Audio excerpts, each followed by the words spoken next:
Thank you for being here. And before I begin, a great coach, he endorsed me. I said, you got to come up just for a second. Vince Dooley. Come on over here, Vince. Come on, coach.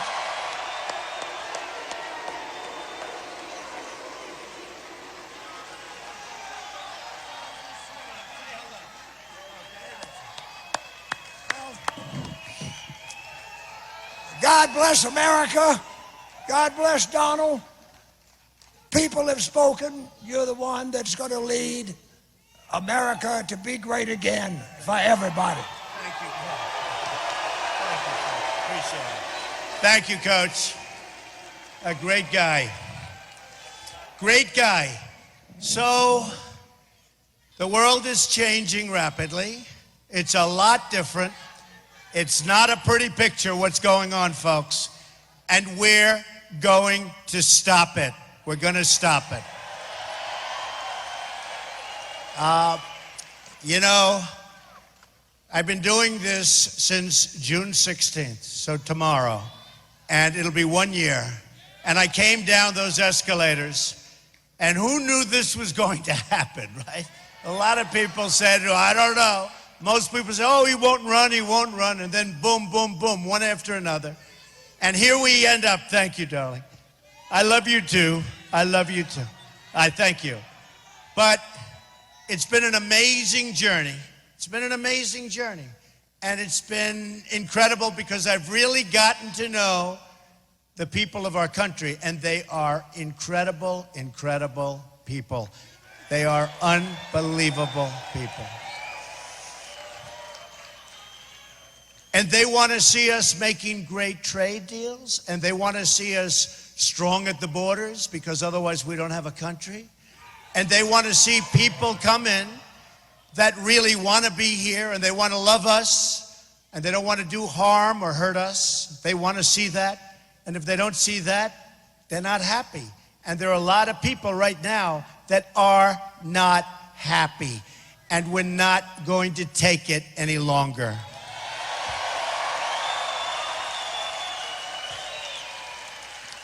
Now, we'll talk about jobs, and we'll talk about the economy, and we'll talk about all the things that I talk about and where I seem to be hitting a chord. And, you know, part of the reason I hit a chord, because from an actual real wage standpoint, people are making less money today than they made 18 years ago, and they're working harder. They're working longer hours. And it's not good, folks. It's not good. But we had an event, a horrible, horrible event this weekend in Orlando, where 50 people, they say 49, but it'll soon probably be 50, people are so badly injured and so badly wounded sitting in hospitals. Unthinkable. And when you listen to the stories of what took place, and the laughter as this man was shooting incredible people, you say to yourself, how can this possibly be happening in the United States of America? How can this be happening? And we have to be tough, and we have to be smart, and we have to be vigilant. We have to be vigilant. And we have to have people report other people when they see things happening, because they're not doing that. They're not doing it. They're not reporting people. And they have to do that.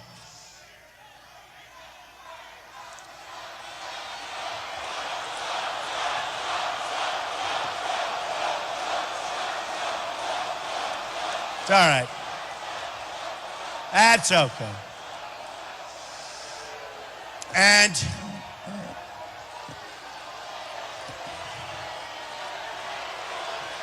this house is packed. Boy, we are packed. This is amazing.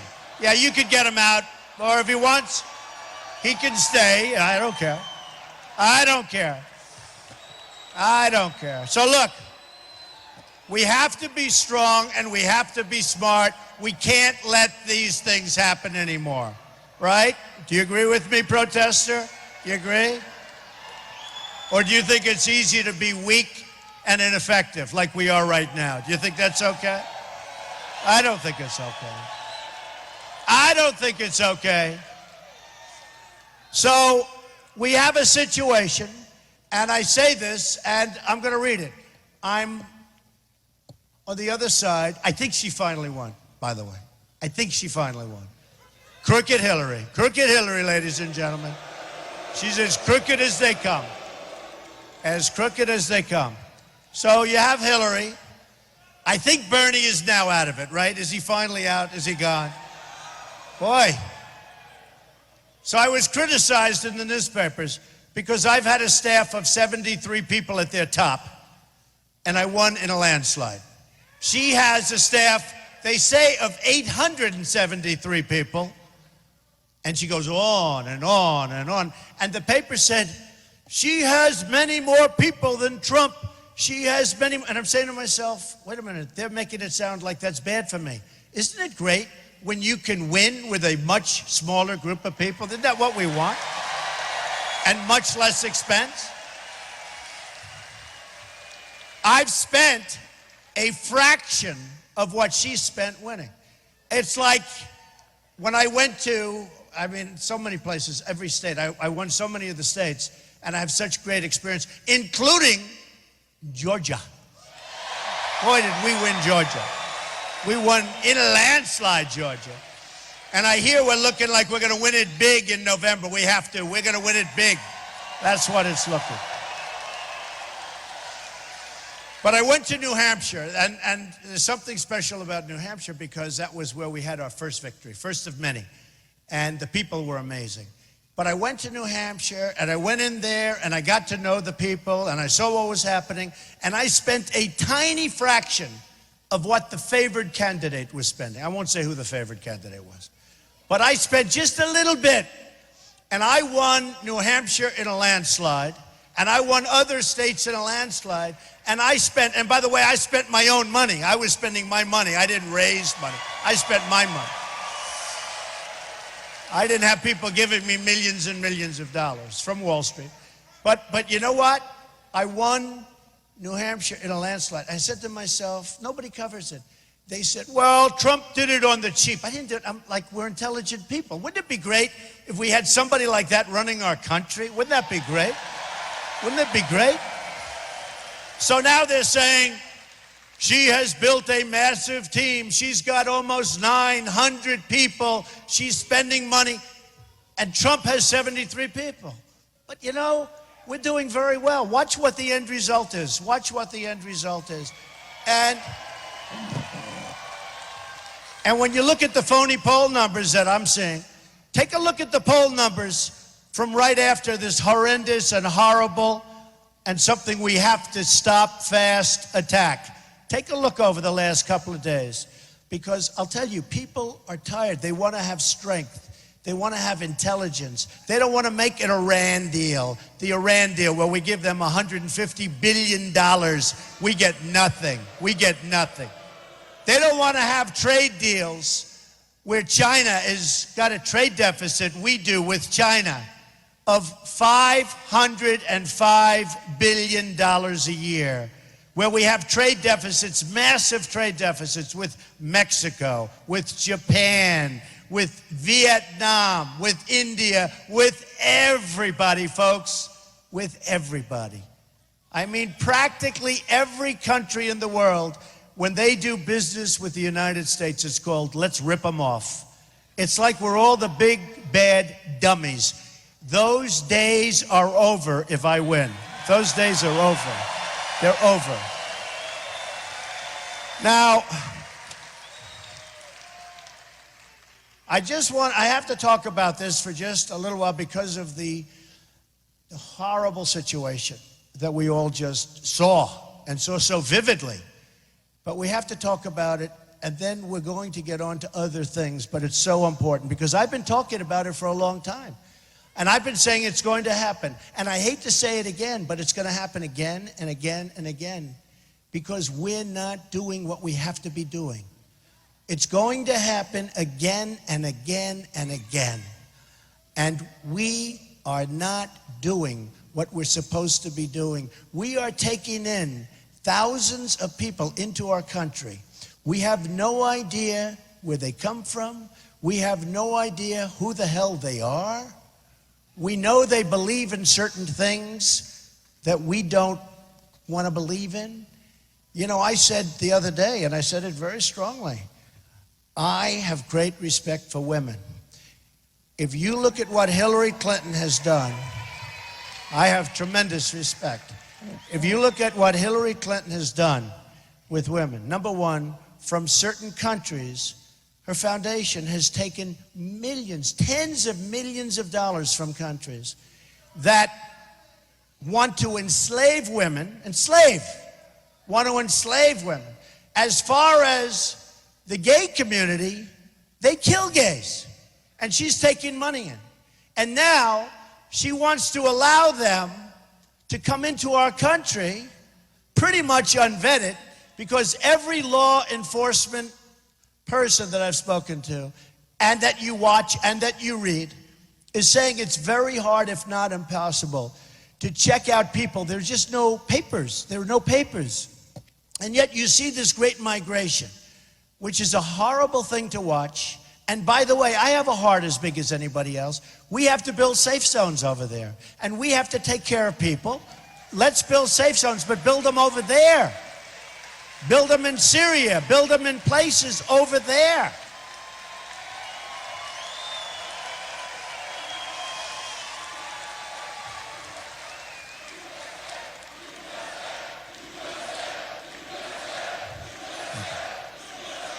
Thank you. We have to build safe zones. We have to work, you know, it's humanity. It's humanity. But we have so many problems here. But we build safe zones over there, and now here's where the deal making comes in, or whatever you want to call it. We have to get the Gulf states to pay for it. They have tremendous amounts of money.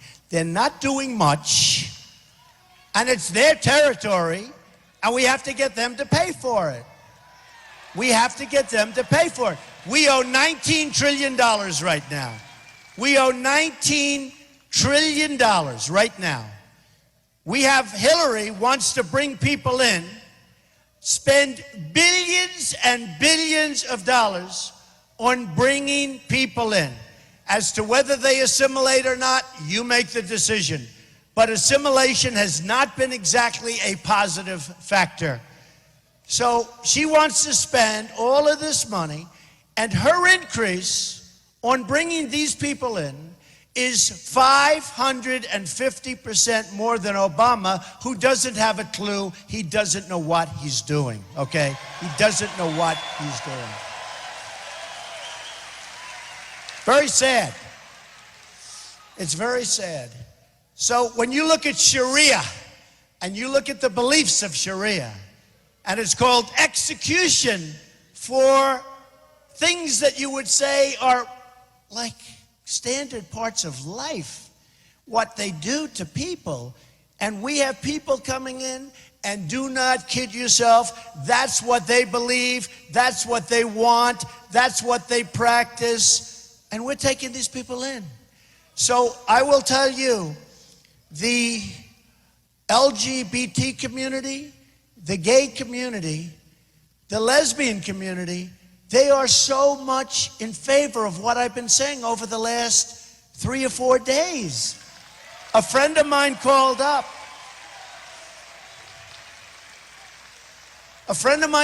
He said, you know, you don't get enough credit because in Palm Beach, you opened a club that nobody would do, and it's open to everybody. It's open to everybody.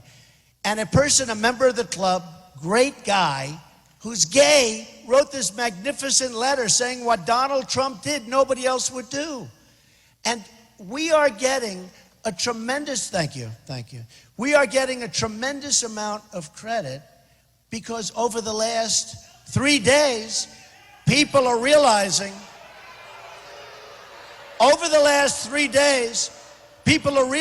what's going on. And we have to treat people great, but we have to treat everybody great. It's got to be, you know, when I say make America great again, it's great again for everybody. We have to say for everybody. We have to.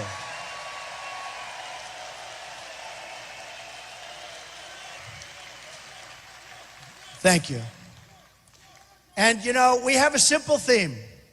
It's called Make America Great Again. Now, a lot of people said I copied from Ronald Reagan. I didn't, because his theme was different. I didn't even know this, but it's called, his was Let's Make America Great. That's different.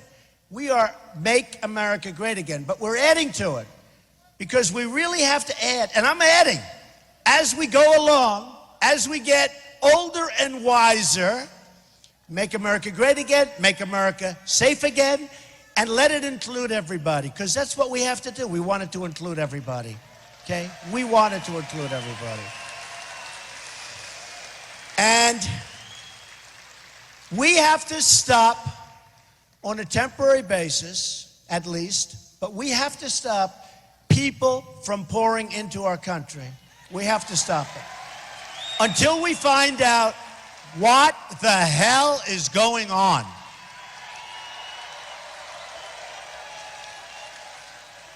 And we can do that. But we have to have people come in that cherish us, that love us, that want to love us, that want to do things that don't want to destroy us, that don't want to go to a club where you have innocent people and where you had no guns on the other side. By the way, I'm going to save your Second Amendment, okay? I'm going to save your Second Amendment.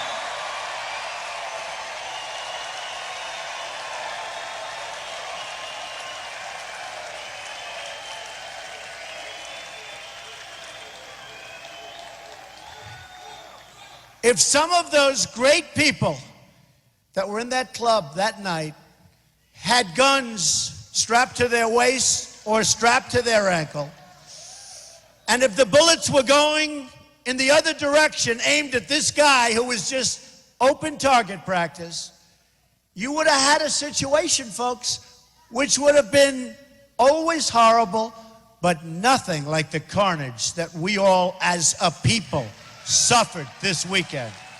Nothing.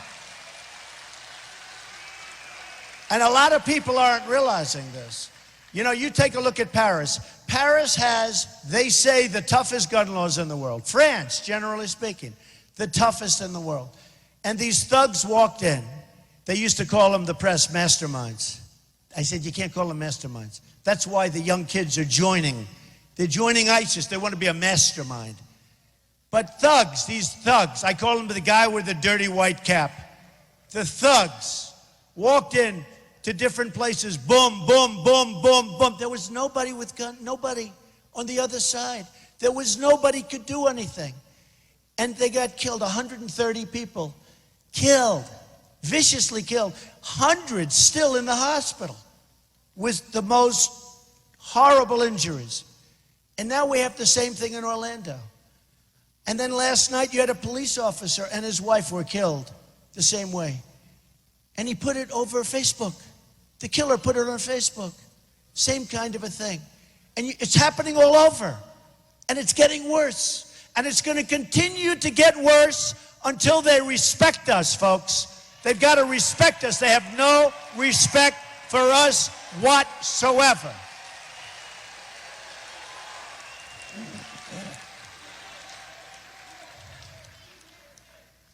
We're trying to be nice. We have a president who wants to be so politically correct that he doesn't want to use the term radical Islamic terrorism. Doesn't want to use it. He gives a speech yesterday, a long speech that at the end of it, nobody knew what the hell he was talking about. Nobody knew. He's trying to justify why he won't use, and he said radical Islam, because he didn't want to use the word terrorism, if you notice. Why he won't use that term, or why he doesn't use it, and how it doesn't make any difference, but it does make a difference. It makes a difference, and it makes a big difference, because unless you're willing to discuss and talk about the real nature of the problem and the name of the problem, radical Islamic terrorism, you're never going to solve the problem.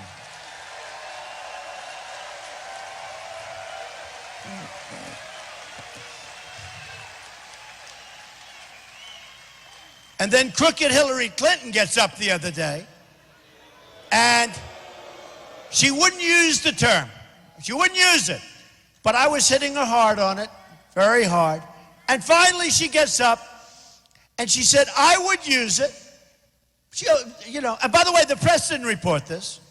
They said she used the term. They didn't say about Trump. Many of them. Some of them are fair, but many of them, most of them are very dishonest. It's very hard to get the word out, I'm telling you. It's very hard to get the accurate word out. Because I made a speech yesterday in North Carolina. We got standing ovations, a packed house. I go back and they're talking about the speech. It like had nothing to do with what I was even talking about. They are the worst, believe me. But Hillary Clinton gets up and she sort of acted like no problem using the term. And she said, I would use the term, but she didn't use it. But she didn't call it radical Islamic terrorism. She said radical Islamism. And I'm not saying that's wrong.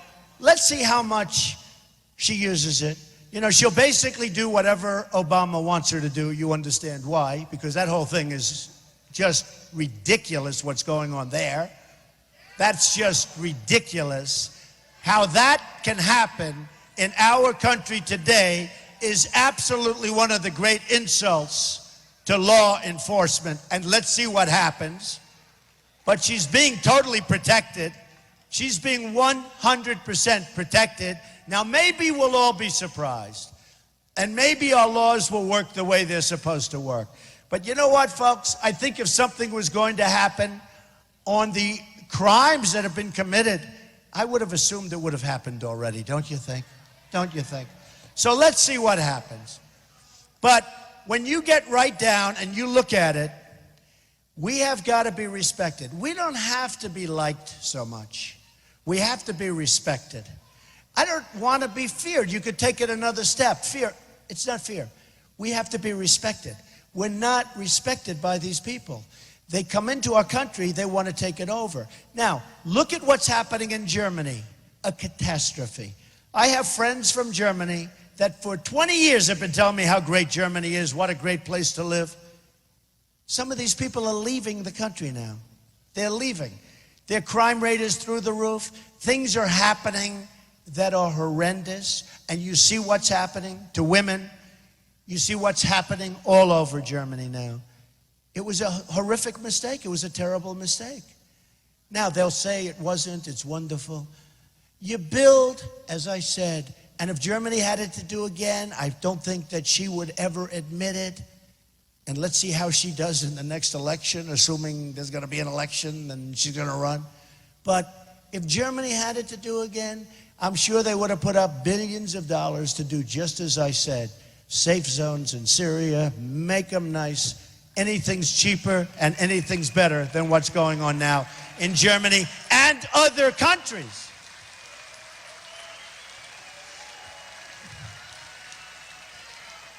So Belgium is a beautiful city and an amazing place, magnificent buildings. I was there many, many years ago, and I had always this incredible image. And a number of months ago, I made the statement, something to the effect, Belgium's a hellhole. And I was badly criticized. They said, what a terrible thing. And then they had the massive problem in Belgium. And people said, Trump was right. Trump was right. I don't want to be right. I don't want to be right. I don't want to be right. But you look at what's going on in Paris. You look at what's going on in different places, all over, different places. You know it. I know it. They know it. They don't want to talk about it. We don't want to have these problems. And we've already got them. Look at this weekend. We don't want to have these problems. So what I'm saying is it's a temporary ban, in particular for certain people coming from certain horrible, where you have tremendous terrorism in the world. You know what those places are. But we have to put a stop to it. We have to put a stop to it until such time as we can figure out what is going on. Because right now, we don't have a clue what's going on, folks. We don't have a clue. We don't know even a little bit what's going on. And we have to be the smart country now. We've been the dummies for too long. We have to be the smart. We have to be the brilliant country. We have to show, and we have to help, and we have to take care of people, but we have to be smart. with the kind of money that we owe, $19 trillion, going to $21 trillion very shortly because of the omnibus budget that was passed, going to $21 trillion, we can't be doing this. And this isn't even the money. This is beyond the money. Because even if you had a small percentage of people coming in thinking like this person, who again was born here, but his parents weren't, and his ideas weren't born here. His ideas were born from someplace else.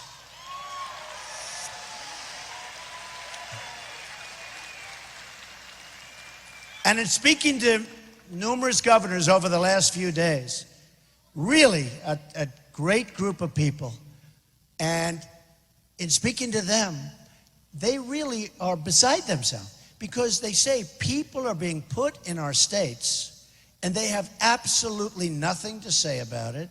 They don't know who they are, they don't know where they're being placed. And even from the standpoint of law enforcement, that's a bad thing because they can't watch, they can't see what's going on. And we aren't vigilant and we aren't smart. And we have to go and we have to maybe check respectfully the mosques, and we have to check other places because this is a problem that if we don't solve it, it's going to eat our country alive, okay? It's going to eat our country alive. And we can be weak and we can be ineffective like we are now. Right now, everything is political correctness. If you watched Obama's speech yesterday, it was really all about political correctness. There's nothing wrong with being strong. There's nothing wrong with being smart. It was all about political correctness. And we have to make sure, thank you. We have to make sure, so important, that we now go down the right path because we're going down a wrong path and our country is in serious trouble, okay? All right. Serious trouble. Now, we have a lot of things going on in addition, and right now there is no addition because of what happened, but in addition, we have things going on that are terrible. We're being eaten alive on the jobs market. Our jobs are being taken out of our country. If you look at what's happened as an example with NAFTA, yes, right? NAFTA has taken our jobs out of our country, brought them to other places. Thank you very much. Thank you. Oh, a very respectful person.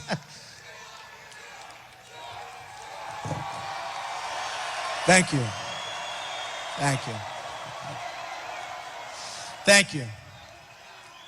By the way, somebody just said, and you're right, I was fully endorsed. I think it was the earliest endorsement ever by the National Rifle Association, the NRA, so that was good. Thank you.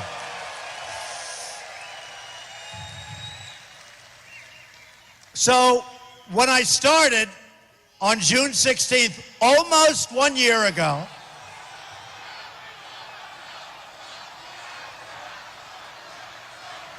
thank you.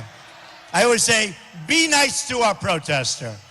Be nice to our protester. Be very gentle.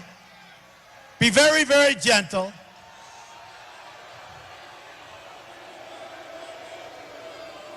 All right. Thank you. I have to tell you, by the way, is there any better place to be than a Trump rally? In all fairness, right? Is there any better place to be? I'll tell you. You know, a friend of mine said to me, look at this crowd up there, it's packed. I can hardly see them up there. There's so many lights. Thank you. This place is packed. But a friend of mine, very, very successful guy, came up to me and he saw the rally in Dallas where we had 20,000, 21,000 people in the Mavericks Arena. He saw the rally in Mobile, Alabama where we had 35,000 people. He sees these massive rallies. And look at this today, and a lot of people outside trying to get in. Would anybody like to give up their seat, let some people in? No? So, but he saw these big places, and this is one of the most successful people. And he came with me, And he said, how the hell do you do that in front of so many people? And I told him, and I absolutely mean this, I said, it's easy because there's so much love in the room. It's true. There's so much love in these rooms.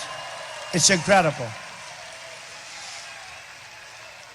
And, you know, it's really true. I mean, it's easy in a sense because there is great love. And it's people that want to see our country do great things, do wonderful things, be strong again. They want their jobs back. They want their wages to go up. They want their wages to go up. They want to manufacture things again. You look at the manufacturing in our country. When I won New York and Pennsylvania and Connecticut and Maryland and all these different places, especially. But when I won New England, we won tremendous. We won Massachusetts. That's because Tom Brady likes me, but, you know. But we won so many different states. And I have statisticians. They love their job. It's the most boring job, but they love it, right? And I'd say, give me the information on New York. And I'd look in New York State, almost a 50% reduction in manufacturing jobs. They left. Why did they leave? Because of NAFTA. Signed by who? Bill Clinton. He signed NAFTA. Now, you know, Clinton went through it, but what he caused other presidents in the later years, because jobs were just sucked out of our country. And they moved to other places, mostly to Mexico. They moved to other places. And then you look at what China's done to us in terms of their devaluations, and nobody even mentions it. Nobody talks about it. We are being killed. Our companies are being destroyed because of devaluation from China and other places. I use China because it's the greatest abuser, but everybody. China is the biggest, but everybody. They devalue and devalue. They're having a hard time. They devalue. They take more of our business. And then they bring product into our country, and they put it in. They dump it in some cases. Look at what's happening to steel, where they dump massive amounts of steel. They're driving our steel industry out of business, all right? And our workers out of business. But they bring their product in, no tax. If you want to go into China, and if you're a manufacturer, and there are plenty of them, they can't get their product into China because the tax is massive, and even without the tax, China won't let them get their product in. We are being misled by people that don't know what they're doing, folks.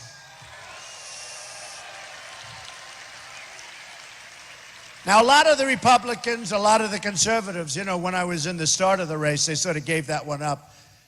I mean, Jeb as an example, he's a nice person. No, he is. But he would stand there and he would say, he is not a conservative. And I said, who cares? We want to make good deals. We want to make good deals. I don't care. But he'd say, I'm not, because I don't believe in free trade. But you see, I do believe in free trade. But to have free trade, you have to have smart people on your side doing the negotiation. And we have political hacks that don't know what they're doing, or worse than that. Who knows why? Because some of these deals are so bad, you almost say, this is not just stupidity. This has to be a bigger reason, and a much worse reason, and a much more sinister reason. How can it be possible that we allow these horrible deals to be made? How can it be possible? But Jeb and others would say, he doesn't believe in free trade. Okay, you ready? I believe in free trade. But the other day, one of the anchors asked me, well, what do you think about free trade? I said, it's great, but I like other things. What's your favorite trade? I said, you know what my favorite trade is? I want to make good deals. That's my favorite trade. I don't care. You call it free trade. You can call it fair trade. You can call it XYZ trade. I don't care what you call it. We'll call it. There's so many different ways of making deals. I want to make great deals for the United States, for the people of the United States. I want to bring our jobs back. I want to get our income up. I want to save Social Security, where everyone else wants to cut the hell out of it. I want to save you Medicare. But you know, it's true. They said, this happened like a month ago. I don't know, it was just something, they were saying, what kind of a deal? How would you describe? And I said to myself, well, I think I'm going to say it. And I said, I want to make good deals. That's what I want to do. I want to make good deals. And I don't care what label you call them.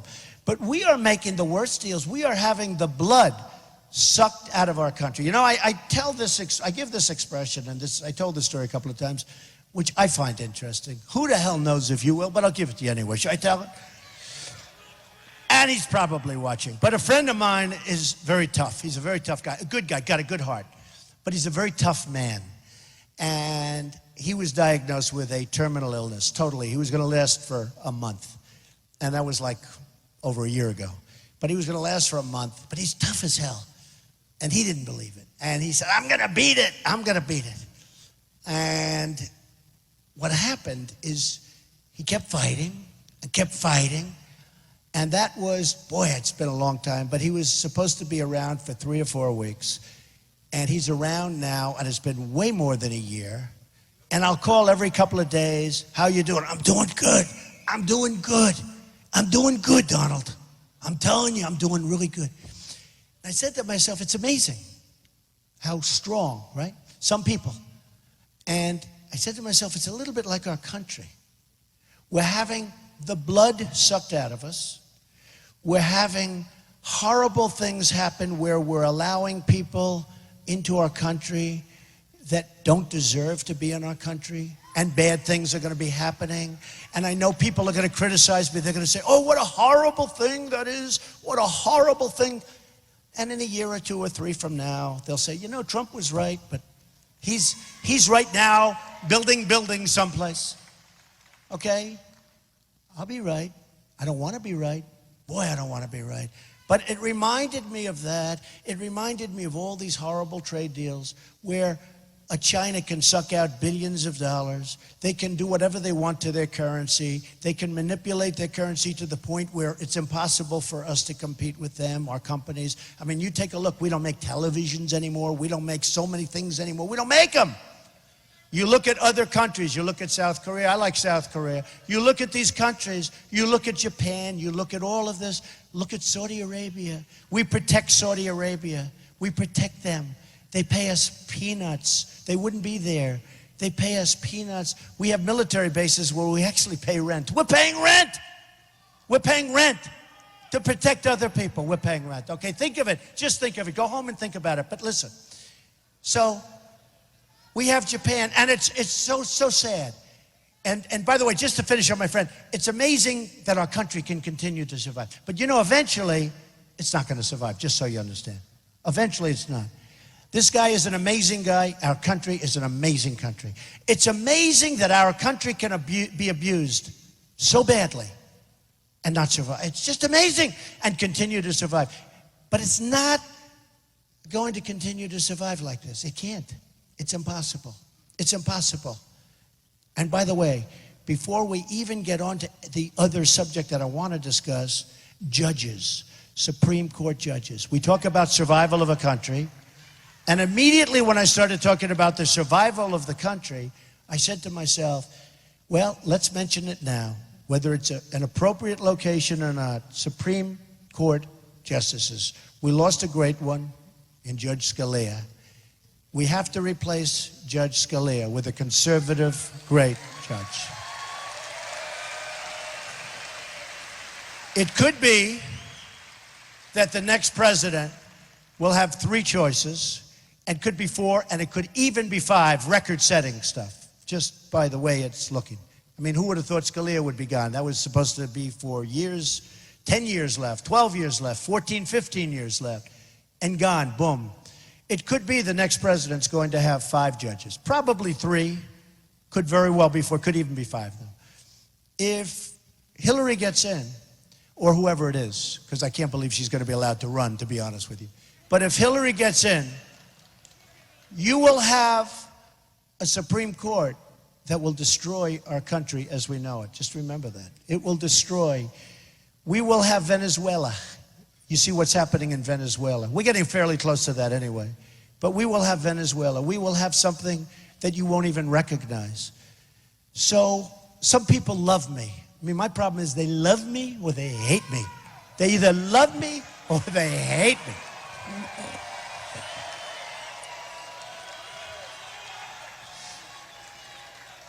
But some people, they love Trump. They'll do anything for Trump, and some people don't like me too much.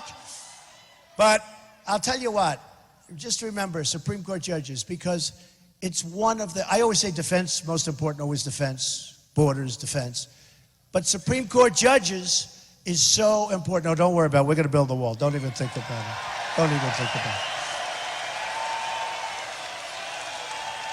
We're going to build the wall. We're going to build the wall.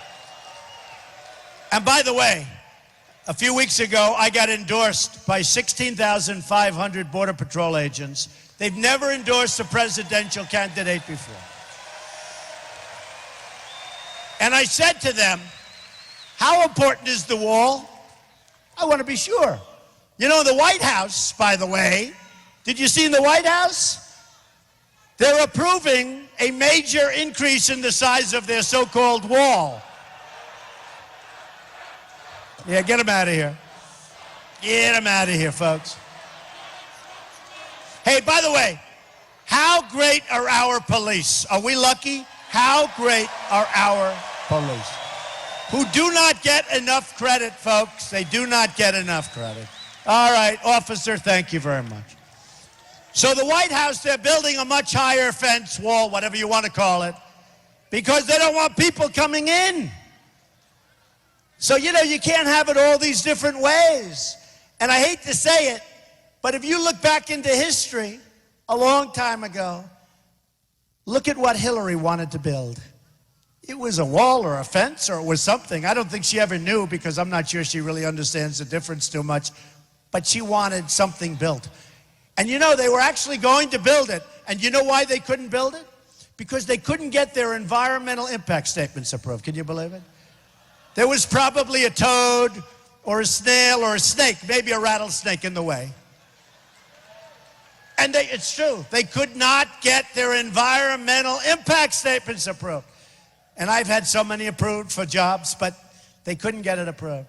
Now think about this. China, who's taken our wealth, has taken tremendous amounts of our wealth. China should love us, right? And I love China. And by the way, Mexico, great. China, great. They're all great. I wish our leaders knew what they were doing because we should be doing to them what they're doing to us, folks. I have no grudges. I have no grudges. China should love us. But you know what? They're making a fortune off us. They're taking our jobs, our money, everything. You know, we owe China $1.8 trillion right now. Do you know? Think about it. We owe them money. They're taking everything and we owe them money. It's supposed to be the other way around. Japan, we owe $1.6 trillion. Trillion dollars. We owe them money. They put their cars in here by the millions. By the millions. You got to see Los Angeles. You'll see the largest ships in the world. You'll see cars coming like it's NASCAR. And Brian France, by the way, endorsed me, but we won't even mention that. Brian France is a great guy. NASCAR. But it looks like NASCAR. They're coming off those boats. So think of it. We have all of these places. They benefit by us, and we don't benefit by them. But we owe Japan $1.6 trillion. So they sell their cars, we owe them money. That's like a magic act, okay? That's like a magic act. It's supposed to be the other way around. So here's the story, folks. We're going to be so strong again. We're going to be so smart. I brought up a couple of things, and the press never reports this. This is something. So you remember a couple of months ago, I was on CNN. And I'm a business guy. I've done great things. I built a great company and all of that stuff, right? But thank you. Great company. But here's the thing. So Wolf Blitzer is interviewing me, and he said, "What do you think of NATO?" And I'm saying to myself, I'm not sure that question's ever been asked of me before. But I said two things. I said, number one, it's obsolete. Okay? And I said, number two, we have all these nations, and from what I understand, they don't pay their bills. And, you know, in real estate, we'd say they're delinquent. But they're delinquent. They're not paying. They're not supposed to, they're not paying. Some aren't paying what they're supposed to be paying. And we have agreements. Now, we're supposed to defend them. We're supposed to go into World War III to defend these people. They're not even paying us. So this isn't 40 years ago, and this isn't 20 years ago. This is now. We can't do these things anymore. So they said, what do you think of NATO? I said, obsolete, because it doesn't cover terrorism, among other things. But I said, because it's really not set up. In fact, they even have the wrong countries, if you want to really be technical, right? For terrorism. So I said, you know, Wolf, it's obsolete. And he's a good guy, by the way. It's obsolete, and a lot of countries aren't paying us what they should be paying because we're protecting these countries. We have the seal of the United States in these countries. So Russia, which was originally the Soviet Union when it was done, now it's Russia, but Russia's plenty powerful, so let's call that a draw because, you know, it was originally done primarily because of the Soviet Union, which is different, but now because of their military, right? And frankly, Putin has built up their military again and again and again. Their military is much stronger. He's doing nuclear. We're not doing anything. Our nuclear is old and tired, and his nuclear is tippy-top from what I hear.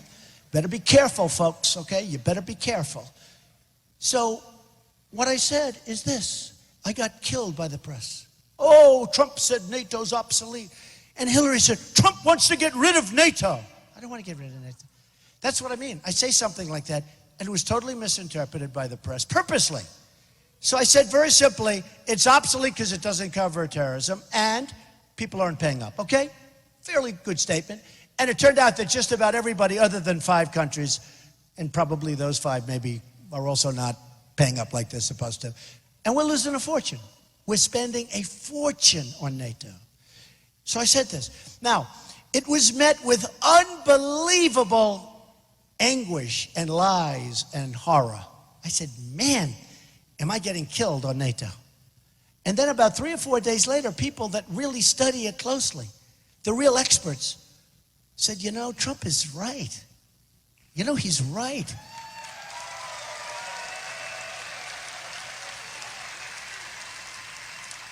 You ever hear the expression? And these are experts. These are good people. But you ever hear the expression? They couldn't see the forest for the trees, right? Right? They're studying. Every day for their whole life, they're studying NATO. Let's do this, let's do that, ba, ba, ba. In the meantime, the big picture, they can't see, okay? They don't do it on purpose. It just, so all of a sudden, I start hearing, like, I'm being absolutely killed by the press. Oh, what I thought was actually a pretty good answer. And again, not my main subject in life, okay? It will be if you elect me, that will be, and along with everything else. And I'm a very good student. I learn very quickly, folks. I mean, like, as an example, I've been doing this for less than a year, and here we are, and everybody else is home, right? So I've done a good job. Have I done a good job? Have I done a good job? So I was being just killed by the press. Then, all of a sudden, reports start coming out that, you know, Trump's right. Okay. Last week, on the front page of the Wall Street Journal, headline, NATO to set up terrorism group. Exactly what I said. Exactly what I said. Exactly. NATO to set up terrorism group. And then they said they're going to take one of the top generals or whatever, and they're putting him in charge, and this group is going to be great now. Okay, all these things. And they had in there a little tiny few words. Donald Trump thought they should be done. Believe me, folks, if I didn't bring it up, you would never have it. You would never have it. And I never said, by the way, and I have to say, because there's so many lies, I actually put out a tweet, at Real Donald Trump, everybody, but I put out a tweet today. And I said, I'm covered so inaccurately by the press that we're going to have to just do it ourselves. We have to do it by word of mouth because I'm covered so inaccurately. But NATO, I never said, let's abandon NATO. If you listen to Hillary Clinton, it's like Donald Trump doesn't want NATO, as she reads from teleprompter. Donald Trump doesn't want NATO.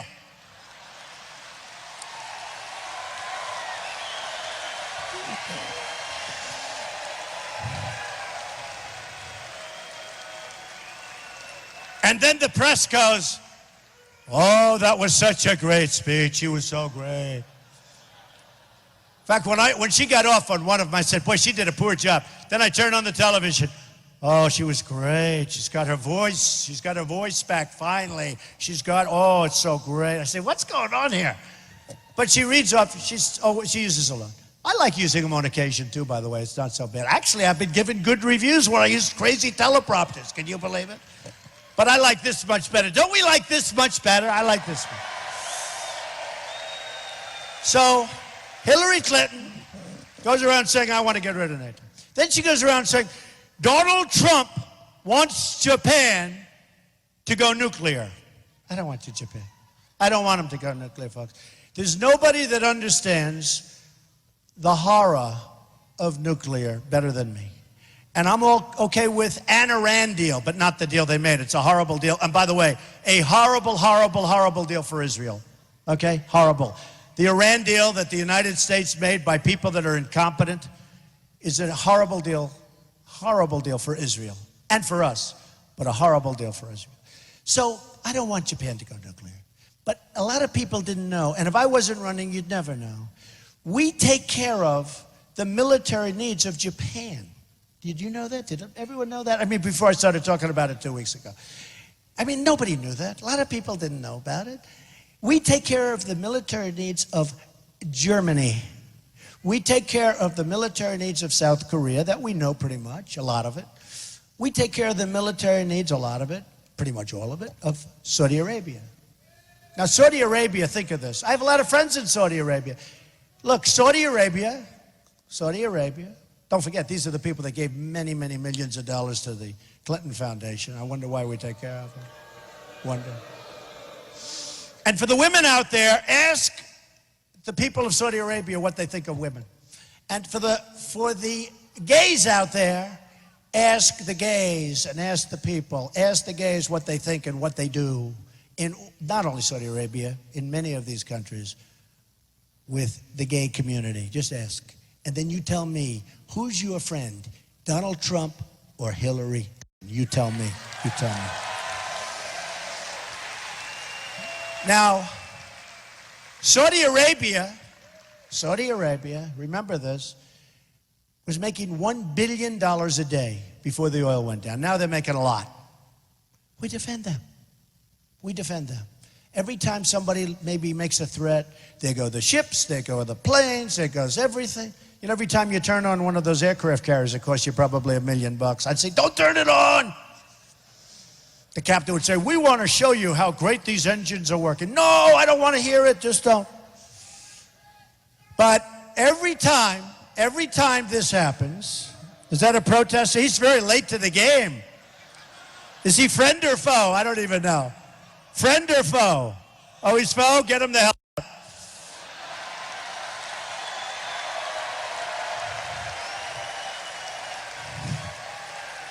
Don't hurt him, please. Don't hurt him. Don't hurt him. We got to love everybody. We even have to love our protesters. But you know, the agitators that we have sometimes, very rarely, but the agitators that burn the American flag, that's not right. And those are professionals. You know, when you see the full mask, one of the policemen told me, Mr. Trump, when you see that full mask, that means they're professionals, because they don't want to be seen. That means they're professionals. We know what we're doing, folks, believe me. We know what we're doing. So when you look at Saudi Arabia, they were making $1 billion a day. We defend them. Now, I know this. We're all pretty good, a lot of good businessmen. I know 4 or 5 guys that are very successful people that are friends of mine here in this crowd. I guarantee you I can take any one of those 5 people. I can take many of the people in the room, maybe most of them. And anybody can go to Saudi Arabia and say, listen, you got to pay us more money. They got nothing but money, folks. They got so much money, it's pouring out of their ears. They got so much money. And we're defending them, and we're not getting paid for what we're doing. We're getting a fraction. We're getting peanuts. Now, we're defending Japan. That's big stuff.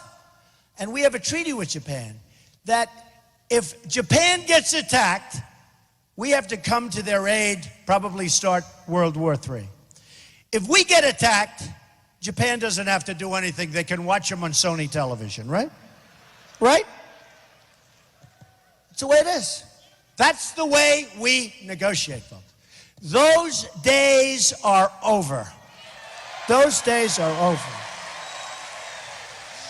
Now, What I said and what the press refuses to report, other than a David Sanger for the New York Times who actually wrote a very fair story, you know, they'll leave half.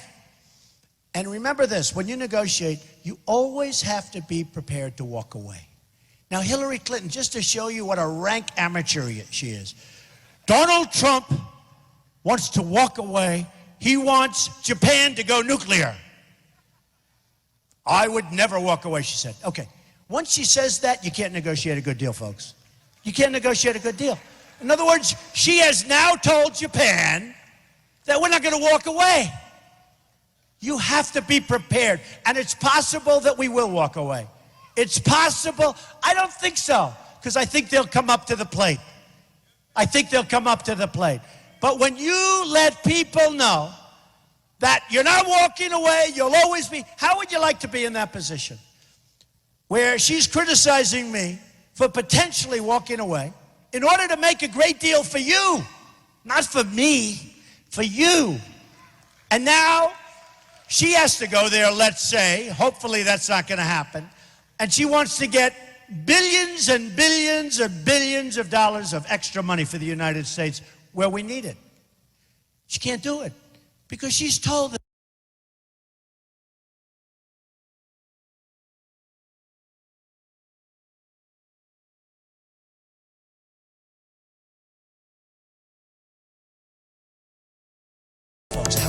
How stupid are we? How stupid are we? And the press doesn't report it right. The press comes out with stories like, Donald Trump doesn't want to support Japan. I do want to support Japan. I just want them to pay us so it's fair. Okay, it's fair. It's fair. Obama had a general get on television, and he said, the general, I sort of found it amazing, but he said, Mr. Trump is wrong when he talks about supporting Japan. Doesn't he understand that they pay for 50% the cost of what we're doing for them? Doesn't he understand that? And I said, they called me about it. I said, but why aren't they paying for 100%? Why? Why? Why? And you know this. If he said it's 50%, you know it's a hell of a lot lower than that. Do you agree with that? So Germany, they're a behemoth. They are making fortunes. Germany, they make our windmills. They make all these windmills you see all over the farms or all over the place. They're killing the birds like crazy, but I don't say that. They're made in Germany. They're made in China. They're made in China. They're made all over. We put them up and then we subsidize them for the rest of everybody's life, you know. But I will tell you this, look, they are making fortunes. We pretend them. South Korea. I love South Korea. I have buildings in South Korea. I've done jobs in South Korea. It's great. We have right now 28,000 soldiers on the line between North and South. Right? 28,000 soldiers. They pay us peanuts. Peanuts. And every time he acts up from North Korea, he acts up. You know, he has his little fits. Okay? He acts up. And every time he acts up, South Korea says, oh. And we start sending our ships or planes or this or that, right? They pay us peanuts compared to the cost of this. Now, think of it. And then one of the papers called the other day, and they said, would you speak to the leader of North Korea? I said, absolutely. Why not? Why not? And they come out, Trump would speak to him. Who the hell cares? I'll speak to anybody.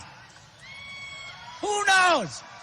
There's a 10% or a 20% chance that I can talk him out of those damn nukes, because who the hell wants him to have nukes? And there's a chance. I'm only going to make a good deal for us, but there's a chance. But it was like, and Hillary said, he would deal with this dictator. You know, I give me a, oh, you know what? I know they've been doing it a long time, folks. They are rank amateurs, okay? Hillary is a rank amateur. She's been doing it forever, and she still doesn't get it. What the hell is wrong with speaking? And you know what? It's called opening a dialogue. It's opening a dialogue. And I don't say it's going to happen, and probably it won't. But there's nothing. I wouldn't go there. That I can tell you. If he came here, I'd accept him. But I wouldn't give them a state dinner like we do for China and all these other people that rip us off, or we give them these big state dinners. We give them state dinners like you've never seen. We shouldn't have dinners at all. We should be eating a hamburger on a conference table, and we should make better deals with China and others. And forget the state dinners. You forget the state dinners. That cost, by the way, a fortune. That cost a fortune. Do you remember when I saw a state dinner, and it's a tent, which is actually unsafe, you know, canvas. It's a tent on the White House lawn. And I actually called up the Obama administration, and I said, I will build you free a 100 million or more ballroom. I'll build it for you. We'll choose 5 great American architects. We'll design something that everybody likes called a charrette. We'll design something that everybody likes. And instead of having a tent, which looks like hell.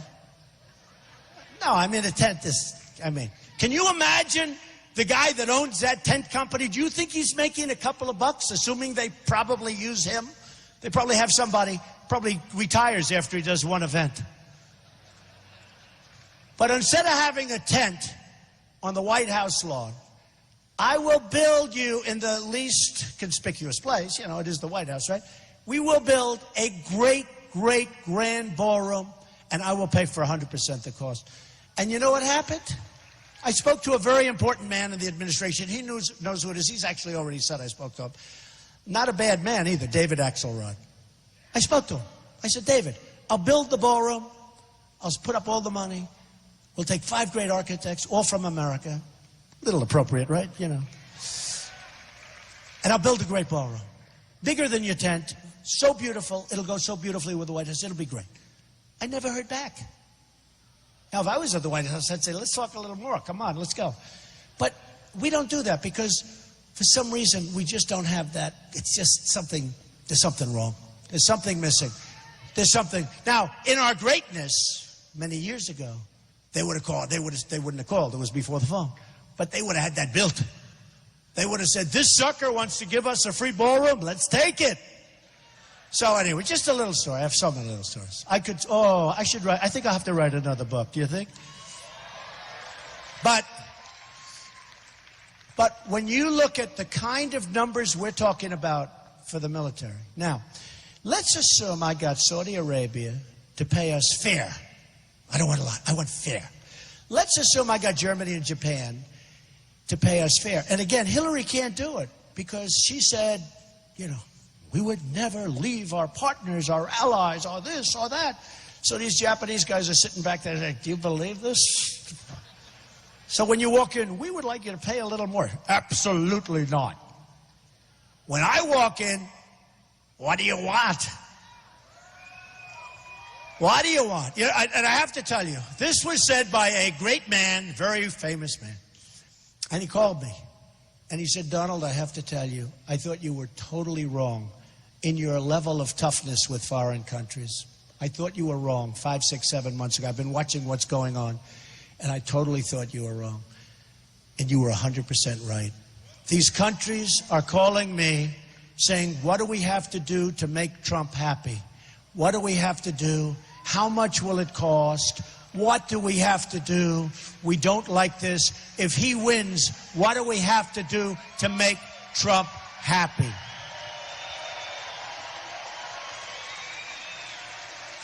So amazing. So, we are going to start winning again, folks. We are going to start winning again. We're going to start winning. We're going to end Obamacare. We're going to repeal it and replace it. And by the way, Obamacare is a total disaster. I don't know if you saw Texas going through Obamacare. You have Blue Cross Blue Shield, a 60% increase, 60. And here's the story. And this is election-changing stuff. On November 1st, the numbers are going to come out on Obamacare. President Obama wants to delay the numbers till December 1st. I tell my Republican colleagues, please don't do that. Because Obama's a lousy negotiator, except when it comes to the Republicans. He's a great negotiator, okay? You know, the Republicans, honestly, folks, Our leaders have to get tougher. This is too tough to do it alone. But you know what? I think I'm going to be forced to. I think I'm going to be forced to. Our leaders have to get a lot tougher. And be quiet. Just please be quiet. Don't talk. Please be quiet. Just be quiet to the leaders. Because they have to get tougher. They have to get sharper. They have to get smarter. We have to have our Republicans either stick together or let me just do it by myself. I'll do very well. I'm going to do very well. Okay? I'm going to do very well. A lot of people thought I should do that anyway. But I'll just do it very nicely by myself. I think you're going to have a very good result. I think we'll be very happy. I'll run as a Republican. I don't, you know, the endorsement thing? By the way, I've gotten tremendous endorsements. But if I don't get them, that's okay. We're going to run, we're going to win. And here's what we're going to do when we win. We're going to make our country so great again. Think of what I said on the military. Now, there's a thing that I'll bet you never heard of in all of the years that you've been listening to politicians talk, right? I'll bet you never heard the fact that we are losing hundreds of billions of dollars taking care of the military needs of other rich countries. Richer than us, in a sense. Okay? Richer than us, in a true sense. So I'll bet you never heard that, right? Just like they never heard about NATO being obsolete. And now they're going to form because of terrorism, and now they're forming a terrorism unit. There are many things. Just like I said, take the oil. Don't go into Iraq, don't go into Iraq, don't go into Iraq. They go into Iraq. For years I was saying, don't go into Iraq. At the beginning, by the way, they try and say, well, you know, we have a... Let me tell you, I was always against going to Iraq because you were going to destabilize the Middle East. So I said, don't go into Iraq. They went into Iraq. When they came out, and for years I've been saying, when you leave, it's not going to be good. Take the oil. Guess what? They didn't take the oil. We're led by stupid people, folks. We're led by stupid people. So, we're going to get rid of Common Core. By the way, we're going to bring our education local. And I told you, and the people that head up the NRA are great people. Wayne and Chris, and they love this country. And I told you, we're going to protect that Second Amendment because it is under siege. Hillary Clinton essentially wants to abolish the Second Amendment. It is under siege, and we're going to protect it. Remember that. We're going to start winning again. And you have to get out there in November, and I'll be back. And we're doing great in Georgia. I looked at a poll today in Georgia. We're doing good in Georgia, just like we did in the primary.